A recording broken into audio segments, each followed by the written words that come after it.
Tout le monde, ça fait une fois de 4 à l'appareil, j'espère que vous allez bien. Aujourd'hui on se retrouve pour la review avec un petit peu trop tard de l'attaque des titans épisode 10. Donc cet épisode était plutôt très intéressant, il commençait un nouvel arc et surtout introduisait encore et mettait beaucoup de révélations sur le personnage de Kenny et encore une fois sur les titans et sur la famille royale. Donc cet épisode était franchement très intéressant à ce niveau-là, surtout pour apprendre le background de Kenny, connaître le passé de Kenny encore plus profondément et savoir en fait que toute l'évolution psychologique de Kenny est en fait lié à plusieurs trucs qu'il a eu dans sa vie, qu'il n'est pas juste mauvais pour être mauvais, qu'il n'a pas juste envie de péter la gueule à des gens pour péter la gueule à des gens, que c'est dû à toute l'évolution qu'il a eue, et qu'au limite, avant, il était même limite encore pire, parce qu'il ne jurait que par la puissance, mais après avoir rencontré une femme qui pouvait se transformer en titan, qui finalement s'était ralliée à lui, etc., il a commencé à avoir un peu un travail psychologique sur son propre être, mais que ce qui devenait ne lui plaisait vraiment pas trop, et donc il préférait toujours jurer par la puissance, quitte à pouvoir prendre des pouvoirs pour se transformer en titan, etc., évoluer, chercher toujours plus de puissance. Comme on pourrait dire, Kenny en fait est quelqu'un qui la puissance est vraiment, vraiment super importante pour lui. C'est-à-dire que si tu es puissant, il te respecte. Si tu es inférieur à lui ou si tu es une merde, il te respecte pas. Et donc le seul moyen d'être respecté par Kenny est d'être puissant. Et donc le seul truc tout simplement que lui-même respecte, c'est sa puissance. C'est-à-dire que si lui-même n'arrive pas à avoir de la puissance, limite il pourrait se renier lui-même, il ne trouve pas ça normal, il se fait un travail psychologique dans son esprit en disant que c'était pas normal d'avoir aussi peu de puissance. Et ce qui l'avait surtout choqué donc à l'époque, c'est d'avoir rencontré son premier titan, parce qu'il ne connaissait pas encore des titans, donc il se jurait, il se croyait puissant entre guillemets, parce que tout simplement il était puissant en tant qu'humain, mais face à des titans, il s'est rendu compte que ce n'était rien, et donc cette rencontre avec les titans, quoi, qui l'a surtout motivé à vouloir encore devenir plus puissant, quitte à ce qu'il est devenu maintenant, qu'il est devenu l'égorgeur, qu'il est devenu quelqu'un qui est prêt à aller à 100% de ses capacités, tout simplement pour prouver qu'il est le meilleur, quitte à tuer des centaines, des milliers de personnes.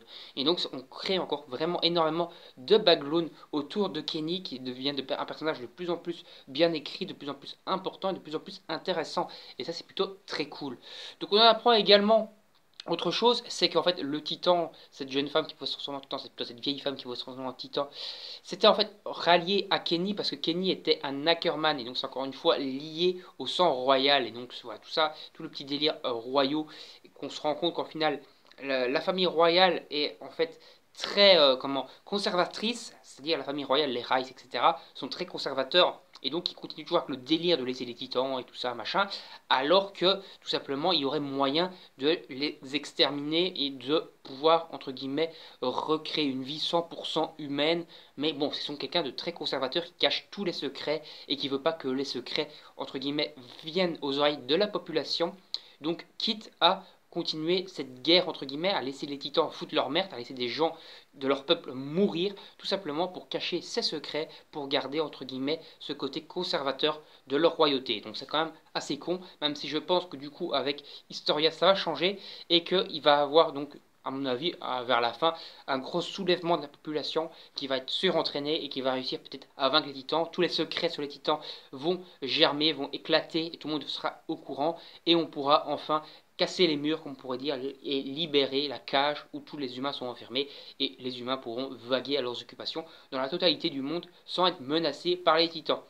Soit un système comme ça, soit tout simplement réussir, entre guillemets, vraiment à cohabiter avec les titans.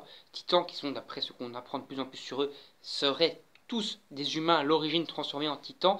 Donc pourquoi pas réussir, comme je vous dis, à cohabiter, réussir à faire que ces titans redeviennent humains et qu'ils puissent pourquoi pas se transformer sous commande par après, mais qu'on ait entre guillemets une population titan et humain métissé où tout le monde s'entendrait bien. Ça serait un peu le monde des bisounours, mais bon, pourquoi pas, ça pourrait être en tout cas très intéressant comme petite théorie, et ça sera à mon avis ce qui va être amené à la fin du manga, à la fin de l'animé, vraiment à la toute fin, quoi, où on verra enfin que la guerre est terminée, que les titans et les humains vivent en cohabitation, etc. Soit ça sera tout simplement une bad ending où les titans seront overcheatés, que Eren et tout ça seront morts, et ça sera terminé. Bon, mais je pense pas qu'il fera une bad ending, l'auteur. En tout cas, c'était encore un épisode très intéressant qui commence ce nouvel arc. Toujours un épisode full révélation. Et j'ai pas encore vu l'épisode 11. Lorsque j'aurai vu l'épisode 11, je vous ferai la review. On verra si toutes ces révélations encore continuent ou si on ira plutôt sur des épisodes hors révélation, hors histoire, pour s'intéresser plus à des épisodes de fight, pourquoi pas, et de développement un peu plus de l'intrigue principale de cet arc qui promet d'être assez intéressant, comme je vous l'ai déjà répété plusieurs fois.